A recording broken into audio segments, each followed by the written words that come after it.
today's show, we will present an update on the Central Street Bridge. We will also be talking about the Boston Globe backup. All that and more on Flyer News.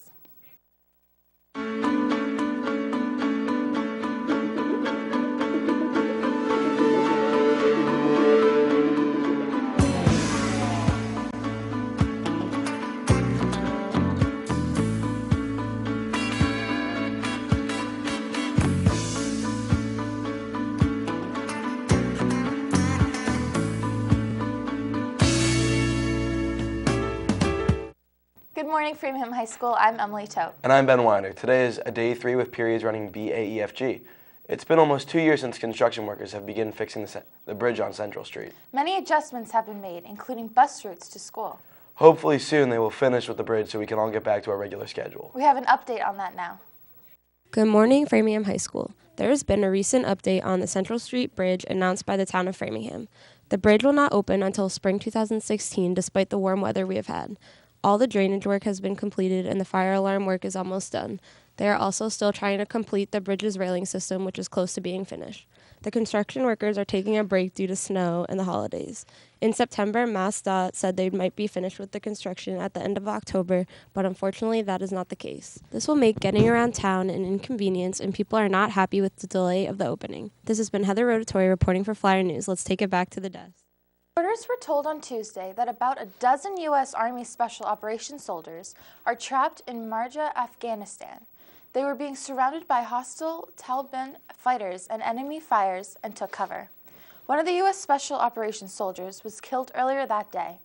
The officials said that on the map there is one green dot representing friendly forces stuck in the compound, and around it is a sea of red representing the hostile forces.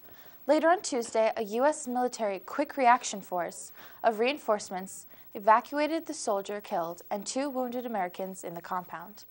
Pentagon Press Secretary Peter Cook said to reporters that the fighting in Marja remains continuous and everything's being done to secure the safety of those Americans and the Afghan forces. At 10 a.m. Tuesday morning, North Korea tested a hydrogen bomb. 3 previous tests have been made, and this one was successful. The North Korean state news agency said, if there's no invasion on our sovereignty, we will not use nuclear weapon. This H-bomb test brings us to a higher level of nuclear power. The South Korean Defense Ministry were skeptical if the test was what North Korea claimed it was. Other nuclear tests were made in 2006, 2009, and 2013. Last year in May, it said that if it had the ability to miniature nuclear weapons, allowing it to deploy nuclear weapons on missiles. However, none of these missiles could reach the United States. Republican presidential frontrunner Donald Trump is raising questions about the Republican rival Ted Cruz's electability and lift of the Texas senator's birth in Canada. Trump said in an interview that Republican voters should think twice before voting for Cruz, who could face challenges to his eligibility to serve as president, given that he was born in Canada and not the United States. The U.S. Constitution requires the president to be a natural-born citizen, but that term has never been defined explicitly.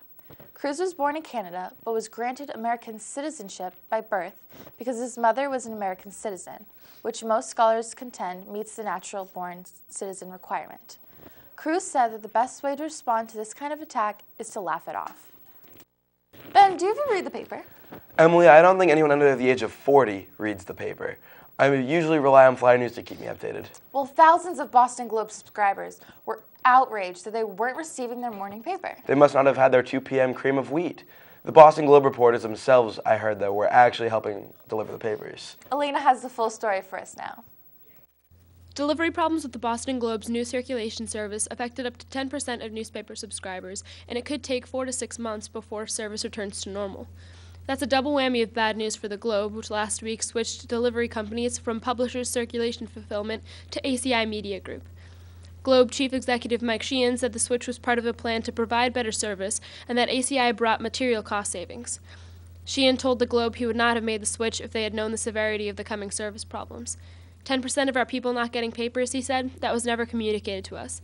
That goes far beyond any reasonable definition of disruption. However, ACI executive Jack Klender says the company had warned the Globe of coming disruptions. Klender said service will get back to normal in 4 to 6 months.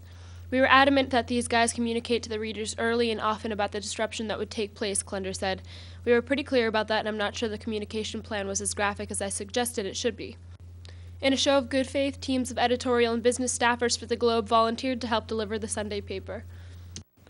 After more than a week of confounding problems with getting newspapers to subscribers, the Boston Globe has turned to its former distribution partner to handle about half of its home deliveries across the region. Chief Executive Mike Sheehan predicted, quote, an extremely rapid return to 100% deliveries and improved customer service after PCF starts operating its routes on Monday. The company also may help with delivery of this Sunday's paper. Maryland-based PCF has agreed to resume deliveries through a swath of territory defined roughly as extending from the Cape Cod Canal to Boston and west to Wellesley and Weston, as well as territory north of Boston from Peabody to Newburyport and east to Rockport. The Globe is seeking to end a customer relations nightmare that marked the most substantial business misstep under owner John W. Henry, who bought the paper in 2013. Henry apologized to readers in a letter published Wednesday in the Globe opinion pages. Flyer News will keep you up to date, but for now, this has been Elena Jacob reporting for Flyer News. Let's send it back up to the desk. Now it's time to recite the Pledge of Allegiance. Today we have Sid and Jordan here. Please stand up next to you and defend her still today. 'Cause there ain't no doubt I love this land. God bless the USA.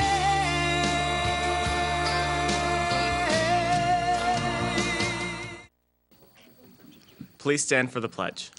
I pledge allegiance to the flag of the United States of America and to the republic for which it stands, one nation, under God, indivisible, with liberty and justice for all.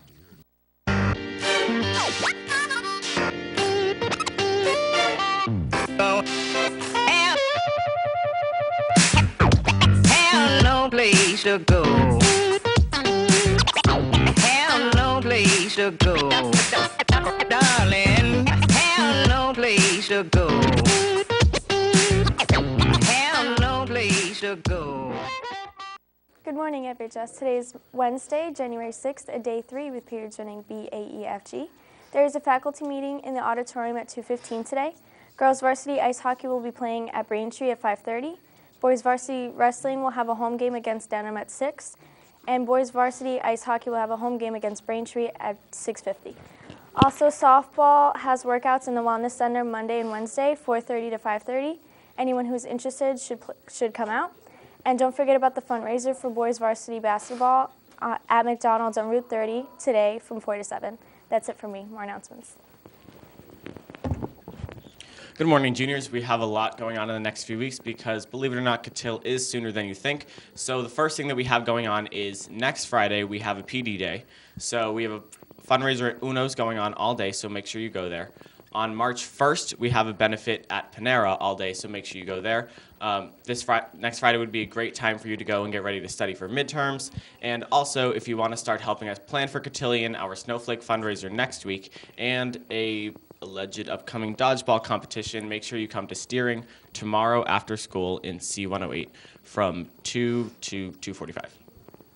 Yeah, Cotillion is a lot closer than we think, so it's really important that everyone who hasn't been voicing their opinion does, and we hope to see everyone out there. Thank you.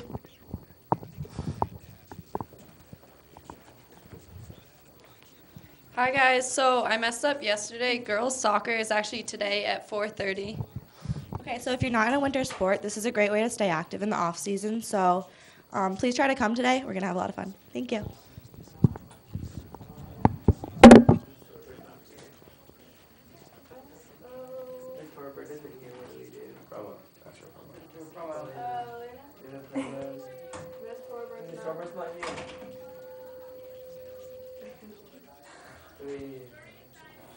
Marine science video. We have a marine science.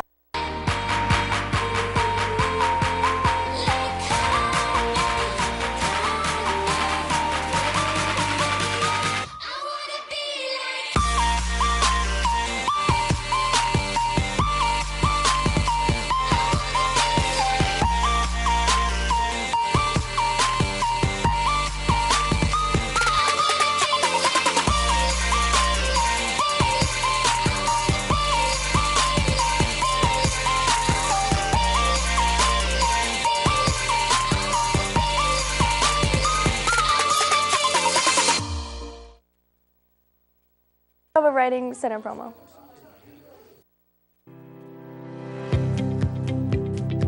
Audio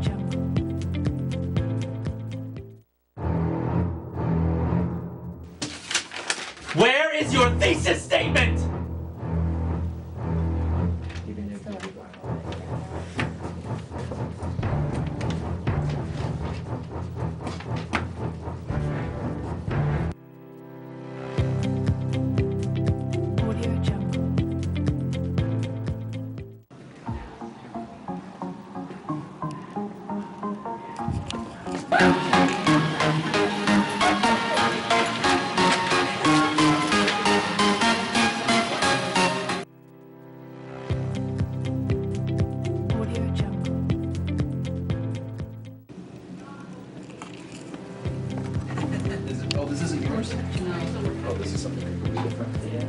Hi, how can I help you today?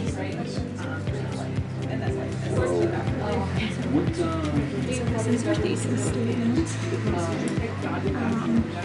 Your first paragraph. Write that. You would write and at this one. Nina and we'll double check. Make sure your thesis has all your topics. Can I just leave it as God's word? Nope. You can pick like the topics you want to do, or in terms of like a set topic, just leave it.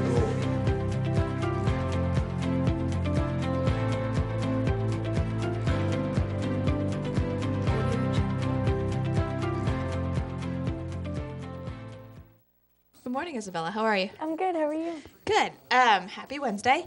Just a few announcements this morning. Tomorrow night from 6 to 7 is a parent information night for the Chinese exchange program. So if you're interested in that and you've been attending the meetings with Ms. Davis, there will be a representative from the exchange program there named Melissa Keene. Parents are welcome 6 to 7 in the library closed classroom. Also, just a reminder, and you may have already said it, I'm sorry if I missed it, to turn in your library books as the semester ends, and that Balfour is going to be here for seniors selling caps and gowns for $30 in the cafeteria all of next week. And then finally, just a reminder, the College and Career Center is open now. We have Ms. Ripken Haig that's there. So please stop by and say hi, especially if you're a junior and senior. And I'm just going to read the hours again, just in case. Mondays, the College and Career Center is open from 7:30 to 2. Tuesdays, 7:30 to 2 again. Wednesdays, 7:30 to 10:30, so that's the morning only. Thursdays, 7:30 to 2. And then it's also open after school, so if you're somebody who can stay after school or if you're planning on taking the late bus. On Tuesdays and Thursdays, the College and Career Center is open from 2:15 to 3:15, and then from Mondays, also 2:15 to 3:15, and Wednesdays from 4:30 to 7. And that's it for me. Period B, guys. Well, that's all we have for you today. If you'd like to see the show again, tune in at 5 or 8 on channels 8 Comcast, 15 RCN, and 41 Verizon Fios. I'm Ben Weiner. And I'm Emily Tote. Have a great day, FHS.